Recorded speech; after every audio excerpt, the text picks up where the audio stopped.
안녕하세요. 결혼 10년 차 강원도에 살고 있는 36살 여성입니다. 저는 조금 이르다면 이른 나이인 26살에 결혼을 했어요. 대학을 졸업하고 운 좋게 바로 취직이 되어서 만족스러운 사회생활을 하던 도중 남편을 만났습니다. 남편과는 10살의 나이 차이가 나는데요. 같은 부서에 근무하다 사랑이 삭튼 케이스예요. 사실 남편은 제가 일하는 부서 팀장님이셨어요. 제가 사회생활을 이제 막 시작할 무렵 많은 조언을 해주시며 잘 적응할 수 있게 도와주신 분이에요. 물론 제 사수도 계셨지만 팀장으로서 모범을 보여야 한다며 부하 사랑이 끔찍한 분이셨죠. 지금의 제 남편이 되었네요. 나이 차이가 많이 나고 홀어머니를 모시고 사는 남편을 저희 집에서 처음에 반대를 했습니다. 매일같이 부모님을 찾아와 아들처럼 말동무도 하고 저에게 대하는 진실된 모습을 보며 결혼 허락을 받았죠. 저는 할머니, 할아버지와 함께 자란 터라 주변에서 예의 바르다는 소리를 들으며 컸어요. 시댁에 인사를 갔을 때도 시어머니는 어른들한테 잘할 것 같다며 몸에 배어있는 게 보인다며 예뻐하셨어요. 옛날 방식을 고집하는 분은 아니었지만 요즘 사람들 같지 않게 싹싹한 모습이 보기 좋았다고 하셨습니다. 하지만 나중에 알고 보니 하나밖에 없는 아들이 저 아니면 안 된다고 결혼하겠다고 박박 우기는 바람에 착한 시어머니 코스프레를 하던 거였죠. 이때 미리 알았으면 결혼에 대해서 다시 생각을 해봤을 겁니다. 아무튼 그렇게 저희는 2년 정도의 긴 연애를 끝으로 부부가 되었습니다. 저는 대학도 나름 알아주는 곳을 나와 대기업에 바로 취직하며 사회생활을 시작했는데 집안일도 어느 정도 할 줄 알고 이 정도 커리어면 어디 가서 빠지지 않는다고 자부할 수 있거든요. 제가 대기업을 다녀서가 아니라 솔직히 저 20살 되면서 부모님 지원을 일절 안 받고 제 스스로 노력해서 여기까지 온 겁니다. 그래서 생활력 강하다는 소리도 많이 듣고 멋있다는 소리까지 들으면서 살거든요. 저는 제가 부족하다고 느낀 게 없었는데 시어머니 눈에는 그게 아니었나 봅니다. 결혼을 준비하면서까지는 별 말씀이 없으셨는데 결혼 후 태도가 확 달라지신 거 있죠? 신혼여행을 다녀와서 첫 아침을 차리는데 편한 복장으로 주방에 들어서는데 누가 예의도 없이 그런 복장으로 주방에 들어오니? 한복 입어야지. 그런 기본적인 것도 몰라? 라며 저에게 지적을 하더라고요. 밥은 할 줄 아냐며 냉장고는 수시로 닦냐며 양말은 따로 빠냐며 사사건건 참견해. 처음에는 저도 좋은 게 좋은 거라고 살림 배운다 치고 네네 하며 시어머니 말씀을 무조건적으로 따랐어요. 제 나름대로 노력했다고는 하는데 돌아오는 말은 절 좌절시켰죠. 저도 사람인지라 점점 지쳐갔어요. 잘한다 잘한다 하면서 응원하고 치켜 세워줘도 잘할까 말까인데 끝도 없이 나무라기만 하니 저로서는 도리가 없더라고요. 그렇게 긍정적인 저도 조금씩 마음의 상처를 입고 있었죠. 제 나름대로 멘탈이 강하다고 생각했었는데 부모 유혹까지 들어가며 버티자니 인내심의 한계가 오더라고요. 우리 아들 아침밥은 제대로 해먹이는 거냐? 냉장고에 시리얼은 또 뭐고? 너네 이런 거 먹고 사니? 사람이 개도 아니고 이딴 걸 먹고 산단 말이야? 반찬을 해다 주면 뭐하니? 내 귀한 아들 굶겨 죽이려고 작정을 했구나? 네가 제정신이니? 식재료는 모두 유기농을 쓰고 있는 거야? 어머니, 저도 일하고 그이도 일하다 보니 솔직히 아침은 먹기 버거워요. 그래서 간단히 시리얼 먹거나 토스트 먹을 때도 있고요. 그이도 아침에 밥 먹으면 속이 부대낀다고 그래서 죄송해요, 어머니. 너 앞으로 주말마다 와서 나한테 음식 배워라. 밥을 안 먹기는 왜 안 먹어? 집에 있을 때만 해도 늘 삼시세끼 내가 잘 차려줬는데 네가 하는 음식이 맛이 없는 게 아니냐? 우리 아들 입맛은 내가 잘하니 나한테 음식을 배우도록 해라. 도대체 원 할 줄 아는 게 있어야지. 어머니, 그런 어머니가 먼저 알려주시면 되잖아요. 뭘 하기도 전에 이랬니 저랬니 혼내기만 하시면 제가 뭔 줄 알고 따라 배우고 어머니가 했던 거 그대로 해요? 그래, 너 말 한 번 잘했다. 좀 전에도 말했지만 내 말대로 나한테 음식 배워. 그렇게 저는 주말에 시댁에 끌려가다시피 해서 살림을 배웠습니다. 남편을 위한 길이라 생각했고 저도 이참에 살림을 제대로 배워두자 생각하고 힘들어도 꾹 참고 했습니다. 김장이며 명절 음식이며 다 나에게 이득되는 거라 생각하고 멍청하게 그 시간들을 버텼어요. 어느 날 시어머니가 저를 부르시더니 면전에 대고 아이 이야기를 하시더라고요. 너네는 결혼한 지가 언젠데 아직도 아이 소식이 없니? 너 몸에 무슨 문제 있는 거 아니니? 병원 가봐야 하는 거 아니니? 우리 집안테를 끊어놓으려고 작정을 했구나. 어머니, 제가 상진 씨랑 노력해볼게요. 저희가 일을 하다 보니. 그놈의 일? 여자가 일을 해봤자 얼마나 한다고 그깟 일에 목을 맨다니. 너희 집도 여유가 좀 있던데 굳이 그 일을 해야 하니? 여자는 집에서 살림자라고 남편 내조에 힘써도 할 일 다 하는 거다. 시아버지가 남편이 어려서 일찍 돌아가신 덕에 시어머니는 홀로 남편을 키우셨습니다. 안 해본 일이 없을 정도로 억척스러운 분이셨죠. 오갈 곳 없이 밑바닥부터 시작해 식당 일을 전전하다 가정부 생활까지 하며 남편을 키우셨다고 했어요. 그런 남편을 효도라도 하는 듯 좋은 대학에 가고 대기업에 떡하니 취직까지 하니 얼마나 자랑스럽겠어요. 평일 주말 할 것 없이 시댁을 오가며 시집살이를 하는데 몸은 몸대로 처지고 너무 힘들더라고요. 어느 날 아침에 일어나기가 버거워 병원에 갔는데 임신 사실을 알았습니다. 이상하게 피로감이 몰려왔고 먹은 게 없는데 속이 너무 미식거려 위험인가 싶었어요.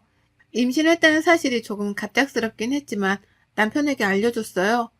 여보, 나 임신했어. 우리한테 아이가 생겼대. 이제 7주 정도 됐대. 오늘 심장 소리 듣고 왔어. 정말? 정말 임신이야? 여보, 정말 고마워. 나 앞으로 멋진 아빠, 멋진 남편이 될게. 남편은 고맙다며 앞으로 고생할 텐데 미안하다며 자신이 잘 챙겨주겠다며 눈물을 흘리더라고요. 당연히 시어머님께도 말씀드렸습니다. 아이를 잘 키우는 일에만 전념하라며 여자의 도리를 강조하셨죠. 시어머니는 저보다 아이가 우선이라며 말씀을 하시더라고요. 그래도 예전처럼 시집살이를 시키지는 않았어요. 어머니, 제가 몸이 너무 힘들어서 그런데 반찬 좀 해주시면 안 돼요? 이상하게 어머님 음식 입에 당기는데 아이가 먹고 싶은지. 밖에서 사 먹는 음식은 잘 안 들어가더라고요. 귀한 손주가 먹어야 하니까 유기농으로 부탁드려요. 함부로 아무거나 먹을 수가 없어서요. 뭐? 지금 나더러 네 수발을 들으라는 거야? 아이 가진 게 그렇게 대수야? 네가 직접 해먹어. 너무하세요, 어머니. 제가 아무 음식이나 먹고 탈락이라도 하면 아이는 어떡해요? 뭐? 얘, 너 그런 끔찍한 소리 하지 말아라. 아휴, 그래 알았다. 내가 해주마. 그렇게 시어머니는 매번 저의 저녁, 그리고 제가 먹고 싶다던 음식이 있으면 해주셨어요. 물론 애써서 해주신 거라 감사하긴 했지만 한편으로는 꼬숩기도 하더라고요. 혹여나 아이가 잘못될까봐 계속 직장을 관두라고 종용하시는데 어렵게 들어간 회사이기도 하고 제 커리어를 포기하고 싶지 않아 고집을 부려 퇴사하지는 않았어요. 몸이 많이 힘들고 시집살이까지 견뎌내느라 매일매일이 고됐지만 안정기에 접어드니 마음이 놓였습니다. 아이를 품은 지 9개월 하고도 보름 정도가 지나 저는 건강한 딸아이를 출산했어요. 육아휴직을 내고 아이는 세상을 빨리 만나고 싶었는지 애정일보다 한 달 정도 빨리 나왔답니다. 아이도 제대로 건강하게 못 낳고 제때 낳아야지. 일찍 낳아서 안탈 정도 타고 아이가 건강하겠냐? 애미 너는 도대체 제대로 하는 게 하나도 없어. 집안일을 잘하기를 하니 아이를 잘 낳기를 하니 저 아이 아프면 다 네 탓이다. 그리고 이왕 낳는 거 떡두꺼비 같은 아들을 떡하니 낳았어야지. 딸이 뭐니? 어머니, 제가 몸에 문제가 있었나 봐요. 어머니가 해주시는 음식이 문제가 있었나? 제가 먹은 거라곤 그것뿐인데요. 그래도 소중한 아기이고 지금 상태가 괜찮다고 하니까 너무 걱정하지 마세요. 앞으로 건강하게 잘 키우면 되니까요. 아이를 낳고 거동이 불편해 침대에 누워있는 사람한테 하는 말 치고는 너무한다 싶을 정도였어요. 어머니가 아들도 못 낳냐며 비꼬길래 제 몸이 이상한 거 아니냐길래 맞받아 쳤습니다. 제대로 마음의 상처를 입고 정신이 피폐해지던 건 아마 그때부터였을 겁니다. 가뜩이나 육아로 잠도 제대로 못 자고 출산 후에 변화된 내 몸에 스트레스를 받고 있는데 직설적인 우리 시어머니는 살을 좀 빼야 하는 거 아니냐? 나 때는 출산하고 다음날 애 업고 와서 일했다. 모유 수유해라. 라며 온갖 간섭질을 다 하더라고요. 남편은 하필 부서도 바뀌는 바람에 출장을 자주 다니는 상황이었고 집에 같이 있던 날이 별로 없었죠. 자기야, 나 너무 힘들어. 어머니도 상대하기 벅차고 조금 일찍 들어오면 안 될까? 미안해, 여보. 지금 맡고 있는 프로젝트가 큰 건이라 나도 여보 도와주면서 같이 육아하고 싶지만 지금 그럴 수가 없어. 나중에 아기랑 같이 먹고 살려면 빠듯한데. 그럼 자기도 바쁘고 나는 혼자 있고 우는 애한테 신경질이라도 내니? 내가 과부니? 내가 미안하다고 했잖아. 왜 이렇게 애문하게 구는 거야? 내가 노는 사람도 아니고 도대체 왜 그래? 당신 힘든 거 충분히 이해하고 나도 미안해 하고 있어. 근데 나한테 뭘 더 어쩌라는 거야? 나는 안 힘든 줄 알아? 나도 힘들다고. 기댈 곳이 없던 저는 우울감이 날로 커져갔고 급기야 남편을 붙잡고 매일 엉엉 울다시피 하며 지냈습니다. 시어머니요? 제가 힘들어도 절대 수고했다, 잘했다 한마디 없으셨어요. 아이가 조금이라도 감기 기운이 있을 때면 제 몸 관리를 지적하면서 집안 얘기를 꺼내질 않나. 조리원에서 퇴소 후 집에 갔는데 시어머니는 여전히 불시에 집에 와서는 밥을 차려라. 청소는 했냐? 이번에 동창회 모임이 있는데 다 같이 먹을 음식 좀 하라며 닥달을 하더라고요. 미친 척하고 배달 음식을 시켰어요. 요즘 홈파티하는 고객들이 늘어나 서비스도 괜찮았고 레스토랑에서 식사하는 것 못지않게 맛도 있고 품질도 좋았거든요. 당연히 그걸 본 시어머니는 얼굴이 일그러지셨고 어머니의 동창분들이 가시고 저를 불러 세우더라고요. 순간 눈에 별이 번쩍했어요. 시어머니가 제 뺨을 쳤기 때문이죠. 우는 아이를 보며 잠든 아이를 보며 그저 아들을 못 낳은 아이를 건강하게 낳지 못한 건 내 탓이라 생각하며 겨우겨우 버텨내길 2년. 우울감은 극에 달했고 병원에 상담을 다니며 약을 처방받아 먹게 되었어요. 그랬더니 그마저도 정신병원에 미친 사람들만 가는 거 아니냐? 하며 막말을 하길래 더 이상은 못 참겠더라고요. 야근을 끝내고 집에 돌아온 남편을 기다렸다가 이혼을 통보했습니다. 어머니 말씀이 너무 지나치세요. 미친 사람들이라뇨. 말조심도 하셔야겠네요. 미친 건 안 돼 미쳤다고 하지. 왜? 뭐가 잘못됐니? 그래요. 다 제 탓이겠죠. 그렇게 애지중지하는 아들 그리고 손녀 데리고 잘 살아보세요. 저는 이쯤에서 빠져드릴 테니 뭐든지 잘하시는 분이니까 따로 말씀은 안 드릴게요. 그이랑 잘 상의해서 아이 유기농을 먹이면서 잘 키우시겠죠. 나중에 자라서 저처럼 부족한 여자 안 되려면 지금부터 미리 조기 교육이라도 시켜야겠네요. 수고하세요. 뭐? 너 그게 무슨 말버릇이야? 네 집에서 그렇게 가르치던 이런 버르장머리 없는 경우를 봤나? 야, 너 이리 안 와? 야, 지금 야라고 하셨어요? 저도 어머니 부모님이 지어주신 이름 있고요. 어머님한테 야라고 불릴 만큼 그런 하찮은 존재 아니에요. 교육은 어머니가 못 받으신 것 같은데요. 지금 상당히 무례한 거 아시죠? 뭐 이런 게 다 있니? 하나밖에 없는 귀한 아들이랑 결혼하겠다고 왔을 때부터 마음에 안 들었어. 너 같은 며느리 필요 없다. 훌륭한 아가씨들 널리고 널렸어. 너 당장 나가. 어머니 비위 맞춰줄 여자가 몇이나 있는지 궁금하네요. 애딸린 돌싱과 아나모인 시어머니, 과연 어떤 여자가 미쳤다고 시집오나요? 저니까 이 정도 해드리는 거라고요. 복에 겨운 줄 아세요. 남편은 제가 왜 힘든지, 왜 우울하는지 이해하고 있었고 공감하고 있었어요. 제가 더 힘들면 어떻게 행동할지 판단이 안 섰기에 심신의 안정이 중요한 것 같다며 자신이 그동안 미안했다고 시어머니가 심하면 심했지 덜하지는 않을 거라며 조금은 편하게 살아보라며 이혼 서류에 도장을 찍어주더라고요.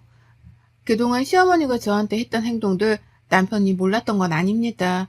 그저 제가 애써 괜찮다고 힘들지 않다고 웃어봤기에 남편도 저는 뭐라 하지 못한 거죠. 저런 년은 애초에 집안에 들이는 게 아니었어. 부족한 거 받아주면서 살림 좀 가르쳐주니 저렇게 토라져서는 막무가내로 행동하는 거구나. 이혼? 까짓것 해봐 어디. 어머니, 저 그동안 결혼하면서 어머니랑 그이한테 밉보일 짓 안 했다고 생각해요. 상황마다 달랐지만 꼬박꼬박 끼니는 챙겨줬고요. 더 이상은 대화가 의미 없는 것 같아요. 그러니 그렇게 좋아하는 아들 끼고 살아보세요. 저는 더 이상 못하겠습니다. 내 인연, 네가 우리 집안을 무시해도 유분수지? 네가 얼마나 잘 사는지 두고 보자. 이 못된 것 같은 이라고. 저도 지쳤어요. 질렸다고요. 도와달라 할 때 도와주긴 하셨어요? 아이 한 번이라도 봐주신 적 있으셨냐고요. 그이 삼시세끼 밥 차려주라 해서 그렇게 했고요.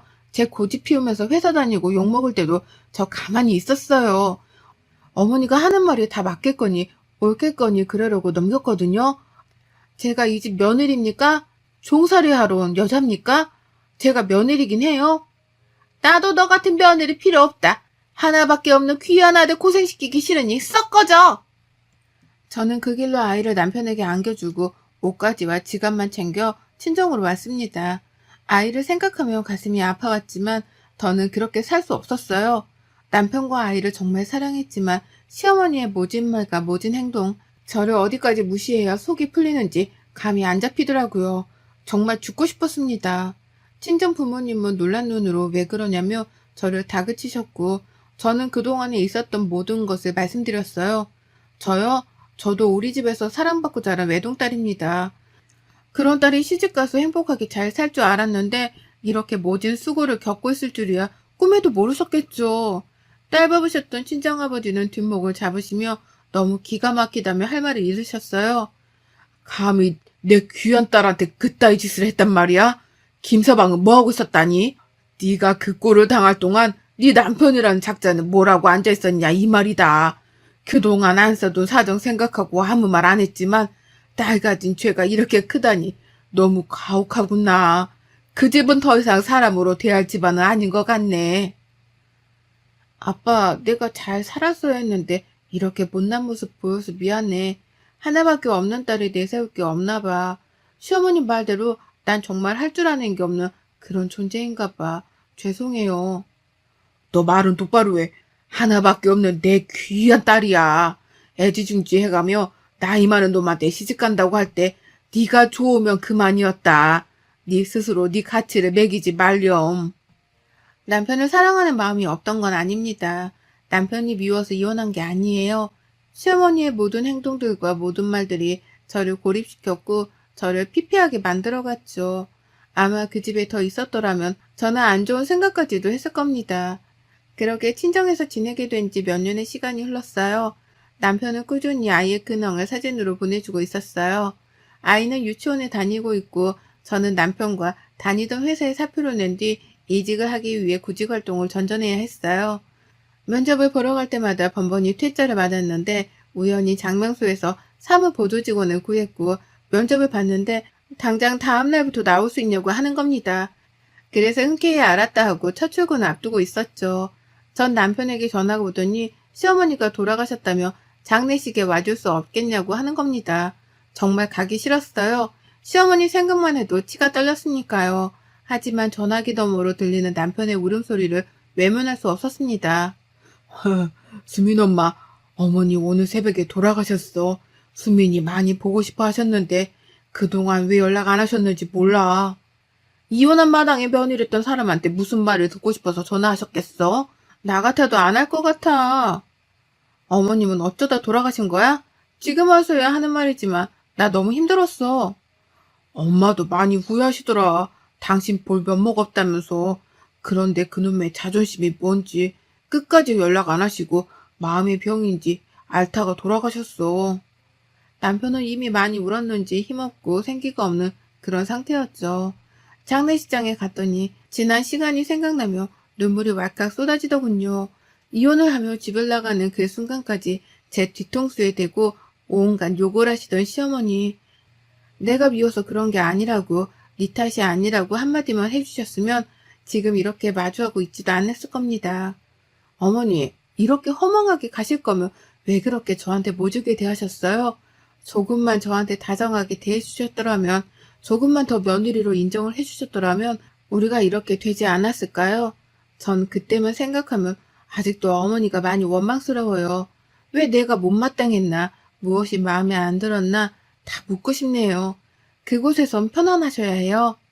우리를 알던 많은 사람들이 조문을 왔고 어머니를 떠나보낸 지 반년 정도가 지났어요. 여보, 우리 다시 시작하면 안 될까? 아이도 그렇고 나도 그렇고 나한테 한 번만 기회를 주면 내가 정말 열심히 살게. 당신한테 못해줬던 거 반성하면서 살게. 내가 바로 확답을 못하겠어. 나도 생각해봐야 하고 섣불리 얘기할 수 있는 문제가 아닌 것 같아. 엄마 돌아가시니까 알겠더라. 그땐 나도 어린 마음에 자기가 괜찮다고 하니까 그러려니 했지. 하지만 내가 그랬으면 일단 나 오늘은 먼저 자리에서 일어날게. 연락할게. 며칠을 한참 고민했어요. 힘은 들었지만 지금까지 잘 살아왔고 계속 이대로 사는 게 맞는 건지 지금까지 저를 찾은 적이 없었지만 엄마가 생겼다며 좋아할 아이의 모습이 떠올랐습니다. 결국 부모 없는 아이로 낙인 찍히게 하고 싶지 않았기에 재결합을 하기로 하고 살림을 합치기로 결정했죠. 이혼할 당시 남편과 저는 서로가 싫어서 이혼을 한 게 아니기 때문에, 그리고 시어머니가 돌아가셨기 때문에 저희가 같이 안 살 이유도, 굳이 거절할 이유도 없었거든요. 무엇보다 아이가 자라면서 부모가 없는 아이라며 막말을 들을 것이라고 생각하니 머리가 아팠고, 아이를 생각해서라도 재결합을 해야 했어요. 남편과는 원만한 관계로 잘 지냈고, 남편은 회사에서 본부장으로 진급까지 했습니다. 강원도에서 회사에 분점이 생겼는데 자리 잡을 때까지 직원들을 교육하고 훈련시키는 업무를 했고, 강원지사 총괄 책임자로 가게 된 거였어요. 그렇게 남편을 따라 강원도로 이사 가게 되었고, 지금까지 잘 살고 있답니다. 뱃속에는 둘째를 품고 있고, 내년 봄에는 귀여운 아들이 태어날 예정이랍니다. 여러분의 생각은 댓글로 남겨주세요. 오늘도 시청해 주셔서 정말 감사합니다.